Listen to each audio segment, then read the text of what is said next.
Bhogapuram airport లో కేంద్ర మంత్రి రామ్మోహన్ నాయుడిని మార్క్ఫెడ్ చైర్మన్ కర్రోతు బంగారరాజు నిలదీశారు. భూములిచ్చిన రైతులకు ఉద్యోగాలు ఇవ్వడం లేదని ఆందోళన వ్యక్తం చేశారు. గట్టిగా అడిగితే స్వీపర్ పోస్టులు ఇస్తున్నారని మండిపడ్డారు.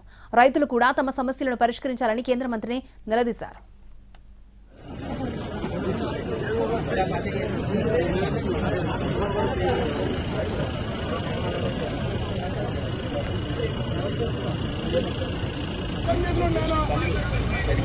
చెప్పండి బాగుంది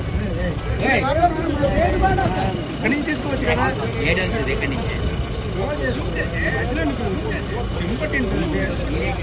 ఇక అంతకుముందు రికార్డు సమయంలో భోగాపురం ఎయిర్పోర్ట్ ని పూర్తి చేశామన్నారు కేంద్ర మంత్రి రామ్మోహన్ నాయుడు.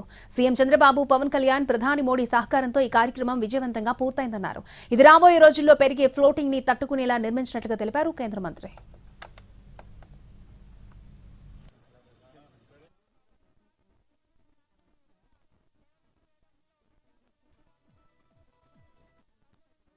వార్త ఏంటంటే ఆ ఏరోడ్రోమ్ లైసెన్స్ ఈ రోజే మేము కంప్లీట్ చేసి ఆ ఏరోడ్రోమ్ లైసెన్స్ తాలూకా సర్టిఫికేట్ కూడా పూర్తి చేసాం. బీకాస్ తాలూకా వెట్టింగ్ ఎవరెవరైతే దీనికి సంబంధించినటువంటి డిపార్ట్మెంట్స్ ఉన్నాయో అందరూ కూడా గత నెల రోజులుగా వెరిఫికేషన్ చేశారు, ఇన్స్పెక్షన్ చేశారు, రివ్యూలు చేశారు.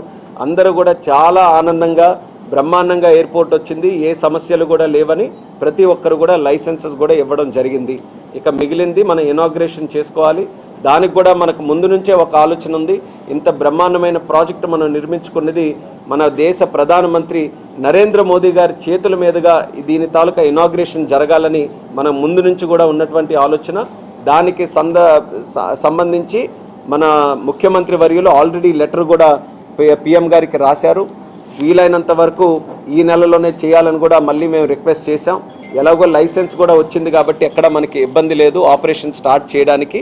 సో పిఎం గారు డేట్ ఇచ్చిన వెంటనే ఇక్కడ ఇనాగ్రేషన్ ప్రోగ్రామ్ పెట్టుకొని వన్స్ ఇనాగ్రేషన్ అయిన తర్వాత వితిన్ ఎ వీక్స్ టైం, ఇనాగ్రేషన్ నుంచి ఒక వీక్స్ టైం లోపలే వైజాగ్ ఇప్పుడు ప్రస్తుతం ఉన్నటువంటి ఎయిర్పోర్ట్ ఆపరేషన్స్ అన్నీ కూడా ఇక్కడ భోగాపురం ఎయిర్పోర్ట్కి మనం పూర్తిగా మనం షిఫ్ట్ చేసి ఇక్కడ నుంచి ప్రారంభం చేయిస్తాం.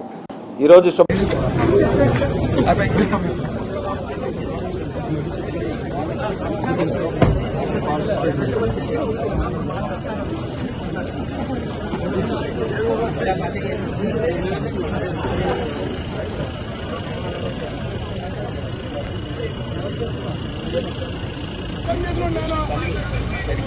చెప్పండి బాగుంది